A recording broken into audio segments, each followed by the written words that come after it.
right, so talking extra loud because I don't have my microphone, but I want to show you.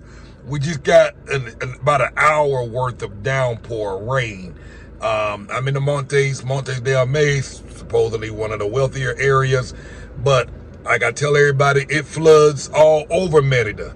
And I'm about to back out my driveway for the first time, and I'm going to show you what's on the other side of this street. Alrighty, so I'm backing out. So, my street right in front of my house is straight. But, let's see what we get when we come up here. See all that water right there? Look at that. You won't be able to walk through that. Look at that. Look at that. So I'm going to drive through this. Got to go slow. Look at all that. So it floods everywhere. All the Merida floods. The difference is, as I mentioned in the other videos, the water recedes much more quickly in other areas. Some areas, you got to be careful on where you go. So see, look at that. And this was a heavy downpour. It lasted for about an hour. See all that? This is a typical day. Now that we're in rainy season, you will see a lot of this throughout Merida as you go about your way. Even in the wealthier sides of the towns, you'll see this. There's going to be a handful of streets and side roads where you just see this. Now, the main streets, not so much of a problem, but you will see this. And honestly, it's been a while since I've seen this. It's been a minute. But, like I say, come back an hour later, much of this water will be gone. Now, look at the houses. You got to be careful. You got to look at how these houses are. If they don't have a ramp or some kind of incline, or in this case, steps, you run the risk of water getting in the house. See how that is over there in front of that little red car? They barely getting by, but if a car drive by and that water sitting just right, it'll create like a little wave and just roll that water. Now look how much water that thing is almost up to the door, the bottom part of the door there, and the red car to my right. That just kind of gives you an idea how much water is out here. Now, when we get to the main roads, it's not so much going to be an issue. I'm going to keep it running just so y'all can see what happens. Now, I'm up on the main road. It's not so much going to be an issue up on these main streets.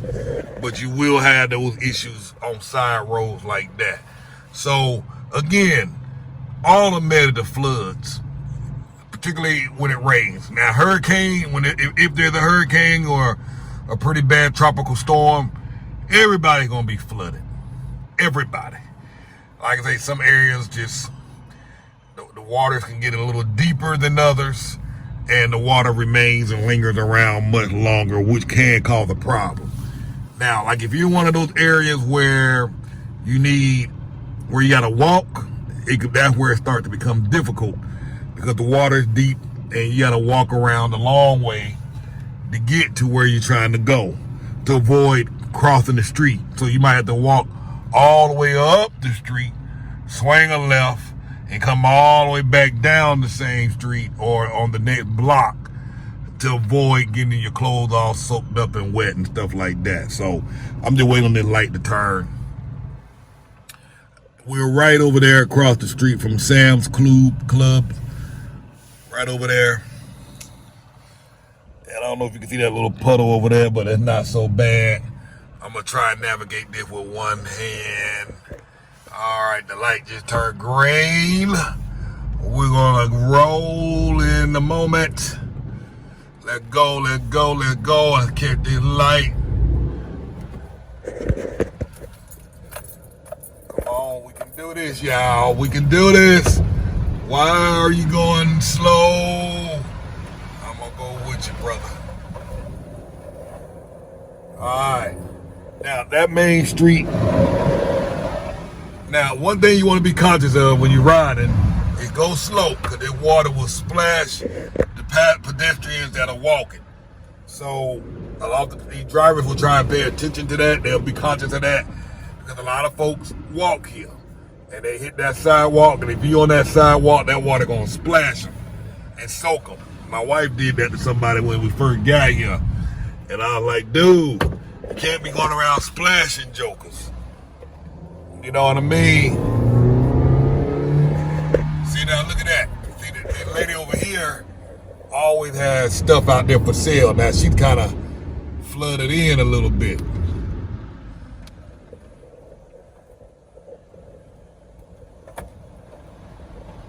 Look at that. Look like he has a vacuum hose or something. But this was a pretty bad downpour. And even though it's rainy season, it typically don't rain all day. It'll rain 20, 30 minutes, an hour. Like I said, in this case here, it was an hour downpouring.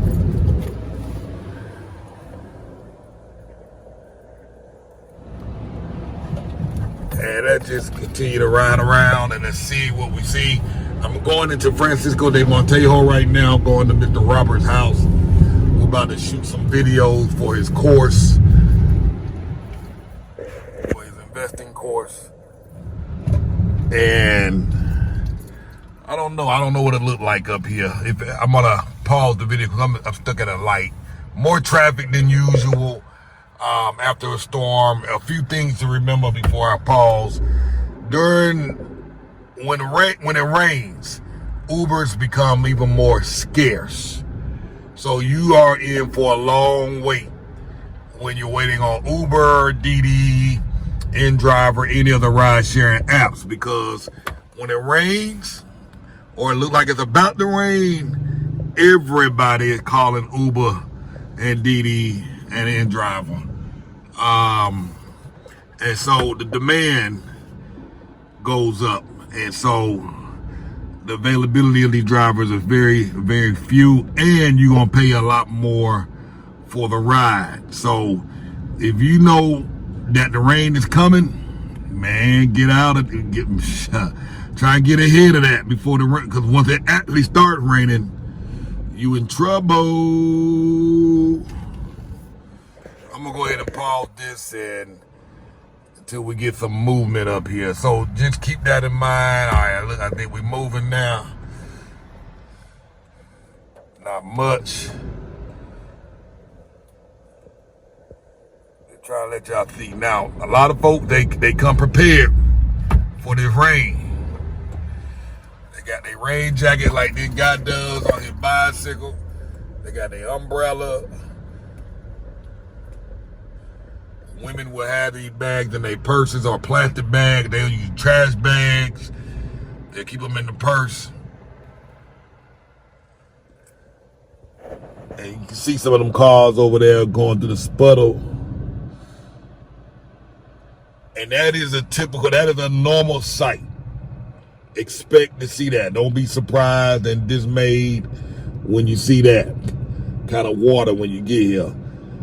I'm going to try and explain. I ain't going to even try and explain it. So apparently, the meteorite that wiped out all the dinosaurs hit in this area. So apparently there's a lot of crust, rock, cement, a meteor rock, which is like very, very hard, that's underneath the surface of this ground. So like in the States, we can dig and we're gonna come across dirt underneath the surface. Here is just layers and layers of rock and rock and rock. So it's very cost prohibitive for them to create a proper sewage system like many other places have.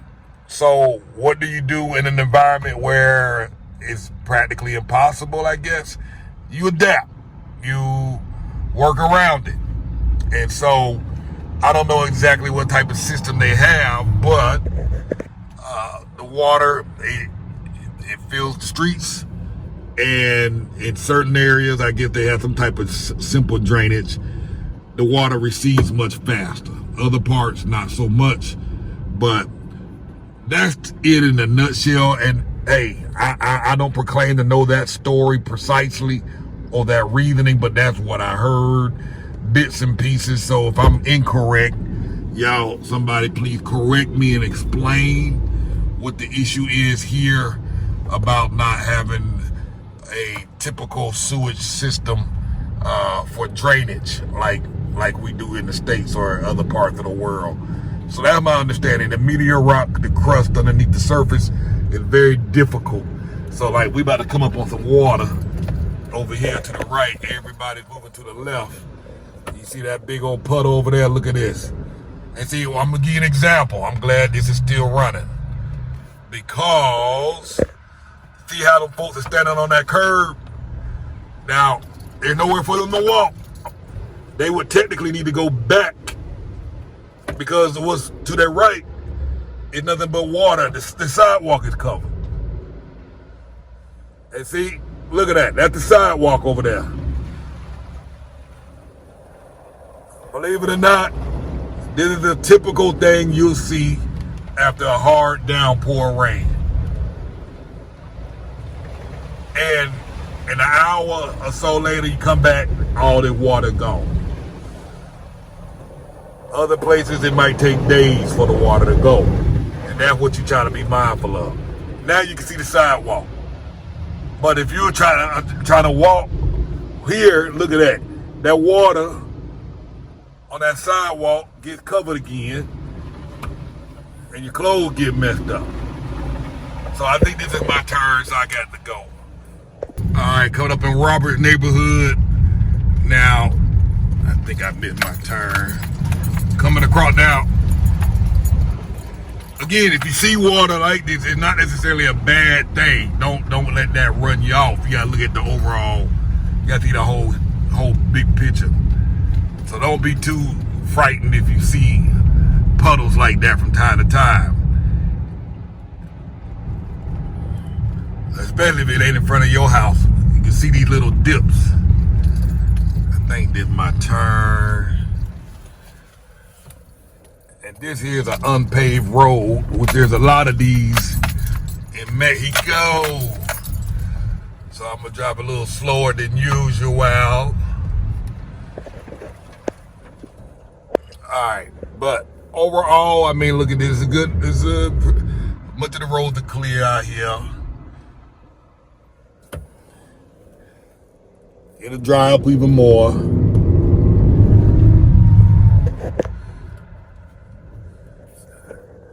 What they doing. 24A.